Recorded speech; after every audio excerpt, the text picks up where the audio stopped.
నమస్తే, welcome to I news. నేను సోనియా. నగరాల్లో నివసించే సామాన్యుడికి ఇప్పుడు ప్రయాణం అంటేనే ఒక భయంగా మారింది. ఆఫీస్కి వెళ్ళాలన్నా, అత్యవసరంగా బయటకు రావాలన్నా ఓలా, ఉబర్ వంటి యాప్స్ పై ఆధారపడక తప్పడం లేదు. కానీ సర్జ్ ఛార్జీల పేరుతో ఈ కంపెనీలు సామాన్యుడి జేబుకు చిల్లు పెడుతున్నాయి. కస్టమర్ల దగ్గర భారీగా వసూలు చేస్తున్నా కష్టపడే డ్రైవర్లకు మాత్రం నామమాత్రపు కమిషన్లు ఇస్తున్నాయి. ఈ దోపిడీకి చెక్ పెడుతూ కేంద్ర ప్రభుత్వం రంగంలోకి దిగింది.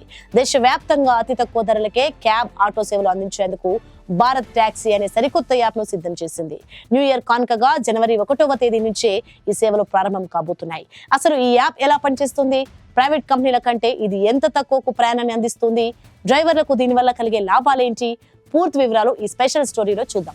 నగర జీవనంలో నిత్యం వేలాది మంది బైక్, ఆటో, క్యాబ్ల కోసం మొబైల్ యాప్లపైనే ఆధారపడుతున్నారు. అయితే డిమాండ్ పెరిగినప్పుడు ఇష్టానుసారంగా ధరలు పెంచే ప్రైవేట్ యాప్ల తీరుపై వినియోగదారుల్లో తీవ్ర వ్యతిరేకత ఉంది. అటు కస్టమర్ల నుంచి ఎక్కువ వసూలు చేస్తూ ఇటు డ్రైవర్ల శ్రమను దోచుకుంటున్నారన్న విమర్శలు ఎప్పటి నుంచో ఉన్నాయి. ఈ సమస్యలన్నింటికీ పరిష్కారమే ఈ Bharat taxi app. New year కానుకగా జనవరి 1వ తేదీన దేశ రాజధాని ఢిల్లీలో ఈ సేవలు లాంఛనంగా ప్రారంభం కానున్నాయి. అనంతరం దశల వారీగా దేశవ్యాప్తంగా అన్ని ప్రధాన నగరాల్లో ఈ యాప్ను అందుబాటులోకి తీసుకురానున్నారు. ఈ యాప్ ప్రత్యేకత ఏమిటంటే ఇందులో ప్రైవేట్ కంపెనీల మాదిరిగా విపరీతమైన సర్జ్ ప్రైసింగ్ ఉండదు. సామాన్యుడికి అందుబాటులో ఉండే ఫిక్స్డ్ ఛార్జీలతో ప్రయాణం సాగు. డ్రైవర్ల ప్రయోజనాల దృష్ట్యా కూడా ఈ యాప్ను కేంద్రం అద్భుతంగా డిజైన్ చేసింది.